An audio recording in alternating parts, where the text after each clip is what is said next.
welcome to this week's session of Corporate Underground. And today we are going to unpack authenticity and what that actually means. Is it a buzzword? Is it a real word? What does it mean in the scheme of social media? And also, what does it mean in the scheme of in today's current corporate climate? So I want to kick this off with my version of authenticity and then share it around the group. And let's just unpack this crazy word that everybody seems to be using so loosely. And one of the things that I have an issue with when it comes to authenticity is this notion around being authentic or how to show up authentic. And my thinking has always been, but we are authentic. I mean, the last time I checked my DNA and everyone else's DNA, it is authentic. We're all different. Even our irises are all different. No two people are exactly the same. Isn't that authenticity? What do you guys think? Finn? Well, for me, the word authentic and the way it's being used in social media, I find it interesting that I look at the word authentic and the way it's used under two lights, and two core foundations. One being that to be authentic, you've actually got to know who you are. And secondly, some of the people that think they know who they are, is then having the courage to be able to be authentic without worrying about ridicule or how that sits in. So let's tackle the first bit. To be authentic, sure, we are all in our DNA authentic, but a lot of people are being educated in a system where it's not about finding out who we are. It's about what role we play in society and what is our sliver and how do we provide a function to the machine of society. And so a lot of our education processes have been not about self-discovery. It's been about what we contribute to the mechanisms of society. And so I just think that people that talk about authentic, to be authentic, you've actually got to know who you are. You've got to know what is your passion, what is your lifeblood, what is your mission, what are you here to do? What is the thing that you wake up every morning and really passionate about?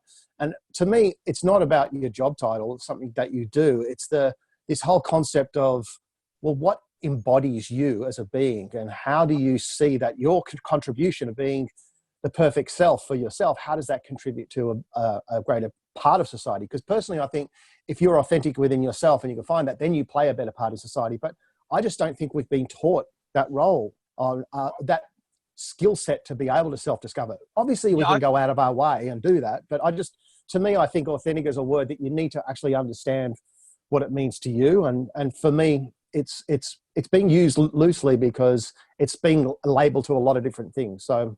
Yeah, look, to me, I couldn't agree with that more. For me, authenticity is really ultimately about truth. It's about your own truth. And so to discover your truth, you have to become to be radically authentic. You have to first embrace kind of like radical self-awareness, good and bad. And you have to know who you are and what you're about to be able to then have the comfort of sort of allowing others to see that and being comfortable in your own skin. And I also think it's a real struggle. Authenticity is hard because there are so many encumbrances and expectations on us to behave a certain way, to play a particular role, to do a certain job, to be, polite in a particular way, wear a certain thing, turn up at a certain time. Everything is about what others expect of us. And to just kind of go, this is who I am. I'm comfortable with it. I recognize it's not good or bad. It's a little bit of both, like everyone. And you just need to take it as it is hard. But I do think that once you've got that, there's a step beyond authenticity, which is then how do you use that authenticity to provide a greater good? And so I think a lot of people think about it's me, me, me, rather than we. It's this concept of once I now have discovered myself, it's that, how does that authentic part of myself that I feel comfortable in, how does that play a part in being able to sort of generate value for yourself and for others? I think people can get lost in that too. They think it's very selfish, or they'll use it for an ego. So it's an interesting thing. What do you think, Matt? I don't know. I think authenticity would break the system if people were really and truly authentic. And the reason for that is that, to be extremely in tune in the reveal of who you are, there are a couple of things that you're going to be experiencing. The first one's going to be naturally a rite of passage, right? Where you don't know whether you're going to survive on the other side because you're testing yourself out.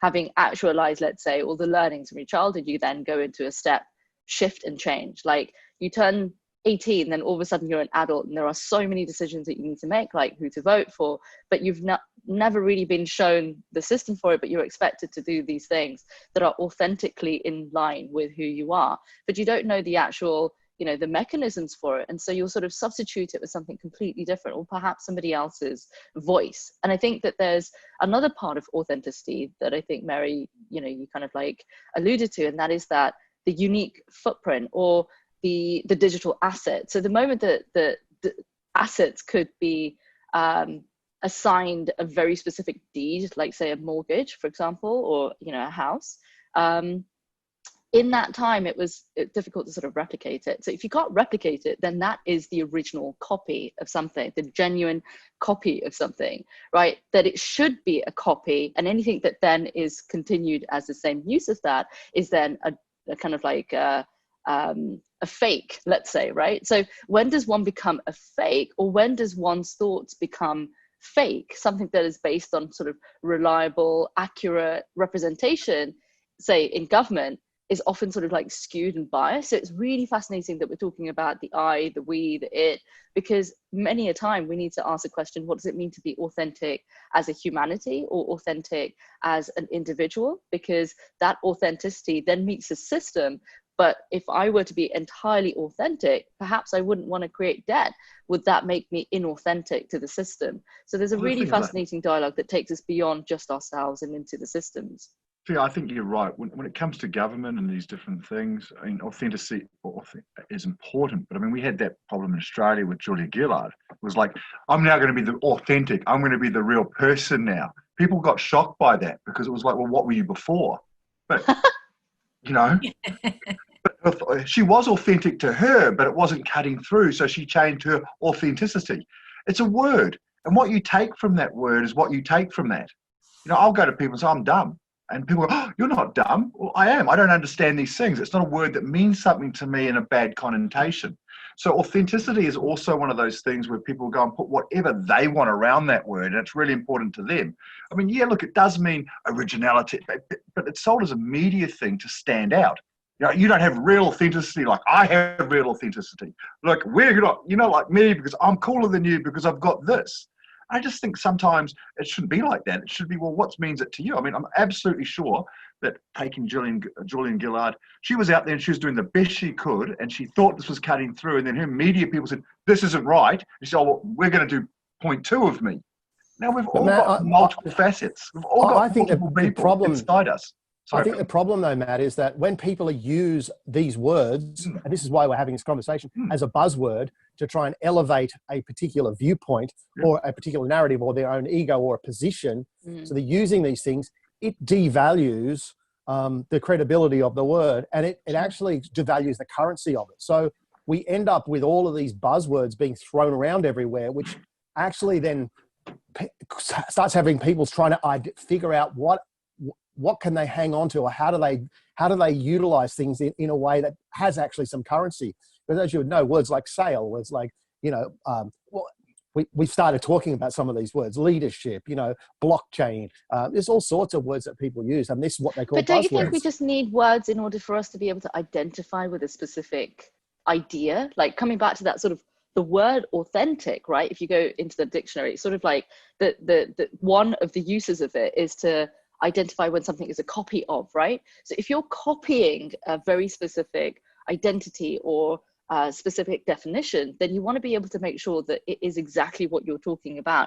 And I think language has evolved in order for us to be able to share very specific definitions, right? So a neocortex sort of like expanded the moment that we were able to connect with each other using the same language. So, and we've got multiple different languages across the world, but in one specific language, our word means something very, very particular. And this is where sort of branding comes in as well. If you think about the way that we have culture codes around love, there was a really beautiful, incredible book about culture codes, and each word, even love, means something completely different to different societies and communities and nations, right? Because they've been branded differently over time. Like if you were to go to the US and if you were to look at, let's say a 20-year-old and ask them about love, perhaps they would reference Disney versions of what love is, but go to Bhutan and maybe they're not watching Disney, they're watching like a local version, or in China, would they have the same identity and relationship with those words. So I think words allow us to congregate around a very specific definition,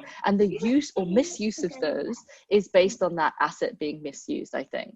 I totally agree with that, Tia. And I think linguistically, one of the challenges that we face is that people use the word authentic when what they mean is original. And they're different things. You know, it's not that they use the word unique. And it's not that you're unique.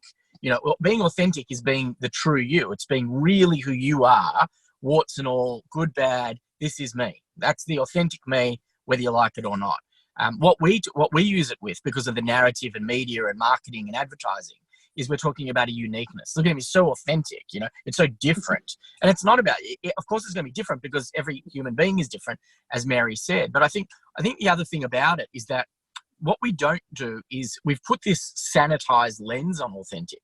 So when we're talking about authentic, we're not saying this is the part of me that's also, you know, has vices and doesn't behave well, and which all of us do at times. You know, it's saying this is the bit of me that I want you to see right now, because it puts me in a particular light. And the other final thing I'll just say about authenticity is that one of the challenges that I have with an idea like authenticity is that it sits on a time spectrum, and we evolve as human beings over time. And so what we were, and I say this because a friend of mine, an old friend, 30 years ago, we were friends when I lived in America, and I hadn't spoken to her for ages, and she contacted me out of the blue last week to say, hey, I was going through my attic and I found some old photos of when you were here and you were 18, nearly 30 years ago. And she sent me these old photos. These are the 3 only photos I have of myself at 18 years of age. And I was looking at myself thinking, holy fuck, I am a fundamentally different person now than I was back then. You know, the life experience and what I believe and how I behave and what's important to me, and I'm just a different human being. So if you look then, the authentic me as an 18-year-old is different to the authentic me as a nearly 45-year-old. And so you look at those things and go, well, is one less or more authentic? It depends in what time frame you're looking at. So one thing, and it also depends on the experiences that you've had, right? So like at that time, this is the most, you know, relevant of expressions of yourself, and then all of a sudden you have these other experiences that knock you sideways, and your integrity just gets even more refined. And I feel that there is a big part of authenticity that is about that deeper sense of integrity towards oneself and one's, you know, close proximity, but also across the board. It's like I don't want to be lying to, you know, my family but then telling the truth, you know, at work, or vice versa, right? I want to have integrity across all borders or all areas of my life, and that's how I want to be able to show up. Like you said, Adam, that, you know, I don't have this kind of like the facade that wants to show that everything is always beautiful and, you know, acceptable to the public eye, and then behind the scenes be sort of completely the opposite of that. And I feel that maybe that's what people want to see, right? And maybe society is holding up a very specific mirror, and if you don't look like that, you will get trolled. Like if I don't look thin, and if I don't look pretty, and if I don't look intelligent. Don't you think the whole thing's just like, it's been a big mirror that's just been smashed with COVID? I mean, I'm having conference calls at the moment, and my son walks in just like before, and like before it'd been like, honestly, get him out. Now it's like, you're in my house. He's part of my life, and you're going to love my son no matter what happens, right? You're going to turn up, and I'm going to turn up. I might not have a beard, or I've grown hair, or I'm not shaving, and I don't care. You're in my house. It's what I have to say that's important. That's my authenticity. And I think it's changed so much just in 3 months, a lot more. Yeah. I mean, time changes, yes, compared to, I agree with you, AJ, from when I was 19, but I didn't know who I was. I knew who I was at that moment, but I didn't have the facets or as much to work with. I think now I'm 40 years from now with who I've always wanted to be, because I was authentic to my friends. I was authentic to my parents. I was authentic at work, but they were 3 different authenticities in a way. I think now I'm really more over all of it. I mean, Mary, what do you think? Well, what I was just going to say that, you know, one of the things that I think is really important to acknowledge from my standpoint is that there has to be, I think, a fundamental foundation in recognizing, and I think Finn and I have spoken about this, is to truly understand what do I, as a starting point at least, what do I look like in my natural state? Because there are gifts and talents that are natural to us that, for me, that is a fundamental starting point. That has to be incorporated and expressed on a day-to-day basis in some capacity, outside of social media, outside of all that other stuff. But to not give ourselves permission to actually express the gifts, the things that we're just naturally gifted with, that to me, on a personal oh my God, I'm so curious about this. Is there a natural state? Is there an actual natural state? Like, is that an expectation? Is that an opportunity for us to sort of have a very specific conversation with ourselves, right? And who has that conversation with us? Often, we go to universities, we go to churches, we go to family congregations, wherever it is that we have, a community of people, right, that are kind of like the elders or the people that hold the space or the container. And I'm curious about, is there a natural state? Well, the thing is, Tia, that to that point, the church, the school, the corporation, that actually takes us away from our natural state. To get to your natural state, unfortunately, requires a massive amount of self-reflection. You have to be in that space of silence to actually recognize, hey, there are just certain things that just make me light up. That's just my... Sorry, go ahead, Tony. Sorry. No, I feel like that's exactly the point I've been thinking about the whole time, is that I feel like a lot of people match authentic to being honest, so I'm just gonna be honest. And the people that say I'm not a jerk, I'm just honest. No, you're actually just a jerk, because saying something isn't necessarily being honest. Okay. You know what's right and what's wrong. So being authentic, I actually feel that the foundations for it is to be honest with yourself first. You have to and that's why you struggle in your younger years, because that requires confidence, it requires depth, and it requires usually something horrible to happen for you to go, am I happy? I may be putting on an act at work and you don't realize that you're doing it, or with your friends and stuff like that. I've got the money, I've got the job, I've got the title, and you might be an honest guy and you help everyone. They might call you authentic, but you'll be actually really resenting that sometimes, and you might push it back in their faces going, no guys, I'm just normal. And you're saying that because you're not being honest with yourself, and it could be that you're not happy or something like that. So you actually have to be honest with yourself to be authentic. And that's because authentic isn't a word, there's the spirit of the word. Why do we say this? Because like Tia said, it can be interpreted 6 ways. It's the spirit of what that means that's important, not actually ticking boxes. That's really interesting. Can I just say one thing just on that? I wonder, for me, when I hear you say that, and it's not dissimilar to a couple of other things that have been said as well, for me, I think it has to go beyond self-awareness. So for me, authenticity is actually about self-acceptance, and that's accepting the good and the bad. And it's not enough to reflect and go, all right, I know that I like this and I know that I don't like that, or I know that I'm happy in these situations and I'm not happy in those situations. It's actually going, I'm not a good person when it comes to this or this, or I actually have flaws and weaknesses when it comes to that and that. And just going, I accept who I am, good and bad. It doesn't mean I'm not going to try and get better, but my authenticity is in just acknowledging I'm human, and therefore I have good and bad all the time. Yeah. And therefore, self-awareness is vital then. Is that what you're saying, Adam? Well, to me, self-awareness is the first step to something greater, which is self-acceptance. Self-acceptance, exactly. Because you might something that, I know a lot of men talking to, it'd be some form of subtle depression or something like that. And they'll usually put on the happy act. Everyone will go, I never know that you felt this way, and something like that. So first there's the self-awareness where they realize it, but there still could take a month or a year to acceptance, when they actually go, I accept that this is the way I am.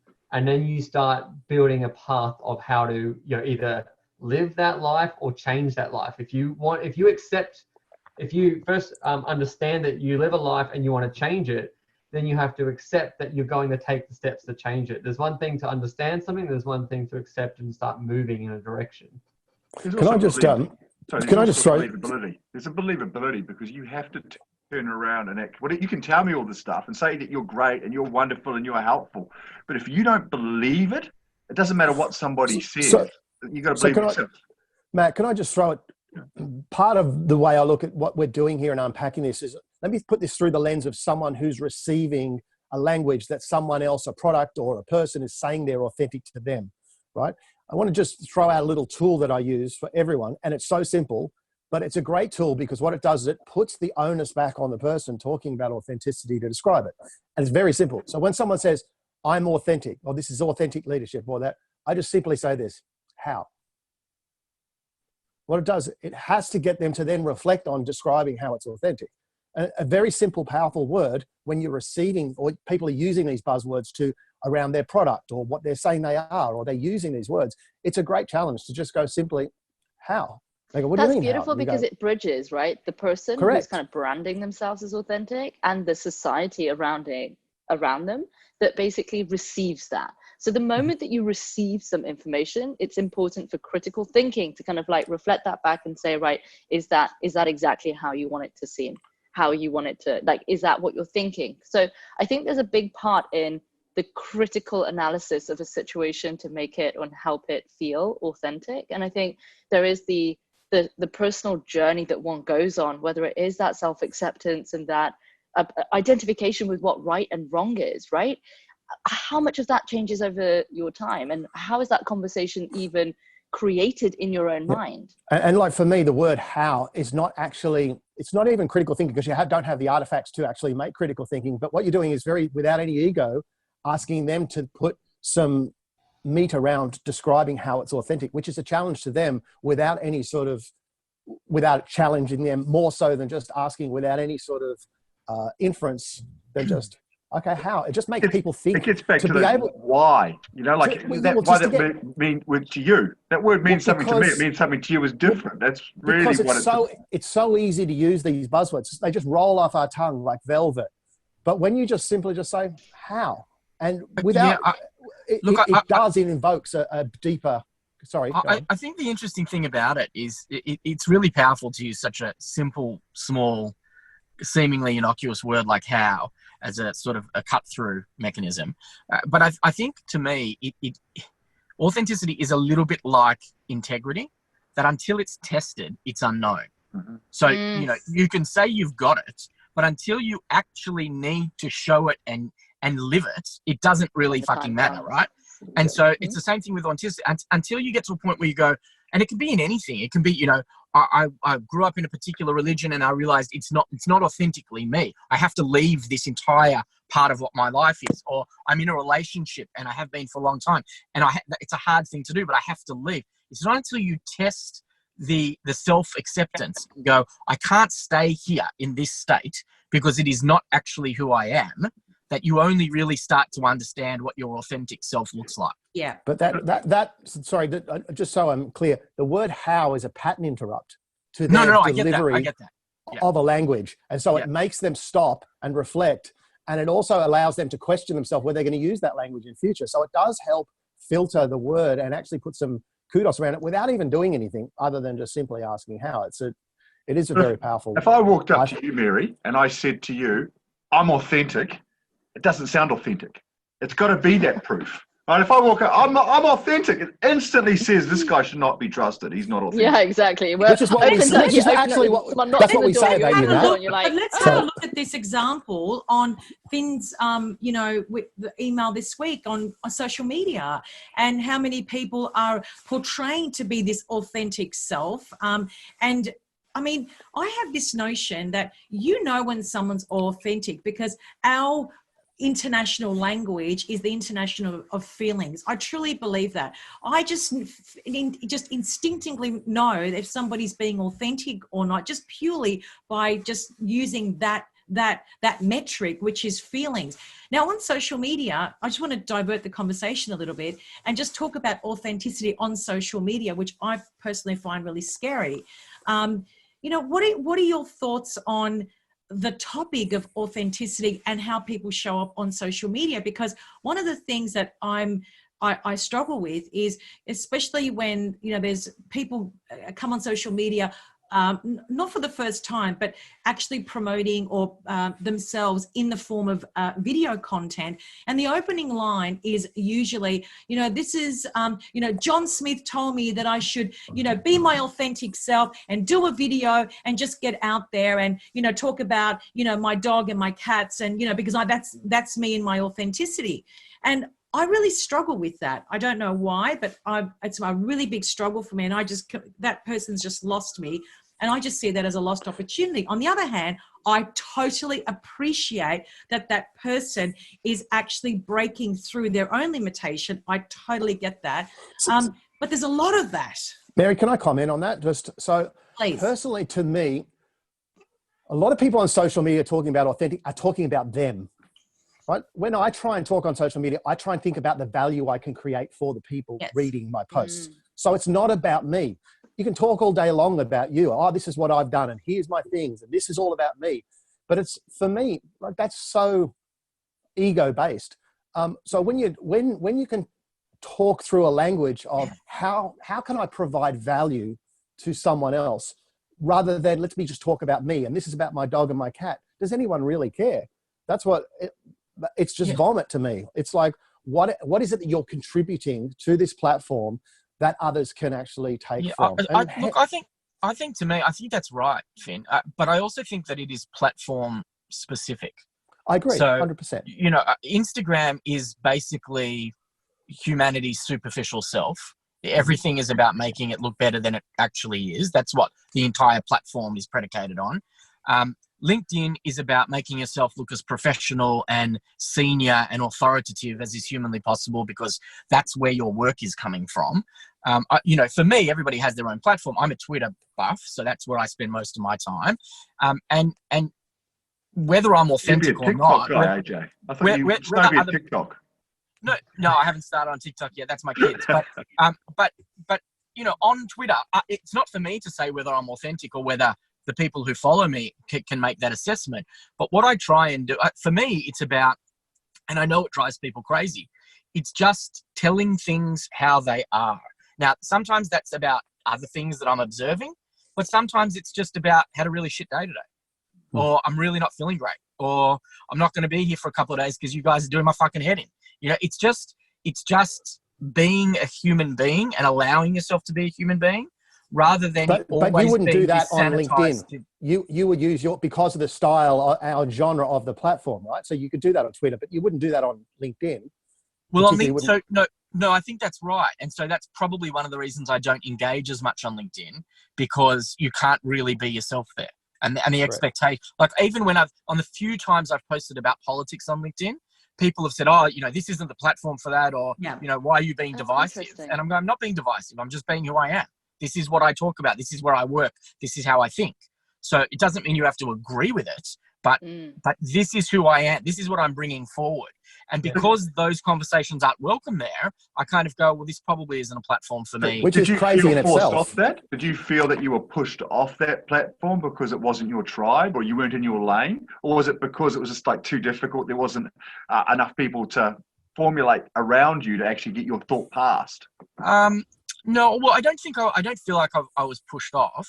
I think I made the decision that it probably wasn't the most comfortable place for me to spend the majority of my time. And, I spend plenty of time on other platforms like Twitter arguing with people. I'm not looking for people to agree with me. But it didn't feel like a place where the things that interest me and who I am could really play out. I'm kind of a bit over the superficial corporate bullshit. But these platforms, they've become a popular eat itself mentality. Like Instagram's went through the roof with just crazy. It's all about how you look and it was just over the top. TikTok's going a similar way, but LinkedIn's all about the superficial, how, as you said, how professional you are. And if you don't show up and talk about, your credibility and your tips, and what's happening is, to me, it's getting more and more crazy with these more generic sort of tips to try and make their own personal ego look so amazing on each platform. But the messages are tailored, and it doesn't seem to be authentic. It seems to be this wash of. Totally agree. I had 20 people who I don't even know contact me to tell me that the new profile pic I had on LinkedIn, which showed my tattoos, was inappropriate for LinkedIn. Awesome. I didn't even know them. Wow. Well, that's Like, awesome. I've never had a conversation with you before. Well, that's a sign of success, though, right? Yeah. Adam, I personally Well, good tattoo. love that photo. I love that photo of you on LinkedIn. It looks amazing. Now, guys, we're going to actually wrap this up. So everybody, you have your say. In conclusion, authenticity to you, Tia, means? A question about what the currency of authenticity is. I really want to ask that to myself and also to share that. Finn? Authenticity to me is about self-discovery. AJ? Truth. Tony? I'll give a different tip. I think authenticity requires experience to register. Yeah, I think it's not throwing it away. Just being who you are and believing in yourself that you are right, and not selling your like on something or selling it off to somebody else. Being authentic to whatever you believe. I think that I agree with everyone. I think for me, it's really unlearning what you've learned and going back to a clean tapestry and starting from a blank page, and then figuring out what you look like as your authentic self from a place of nothing. So thanks, guys. Awesome conversation. Love the dialogue. We can probably go on for another hour, but thanks so much. Have a great day. See you in the next session.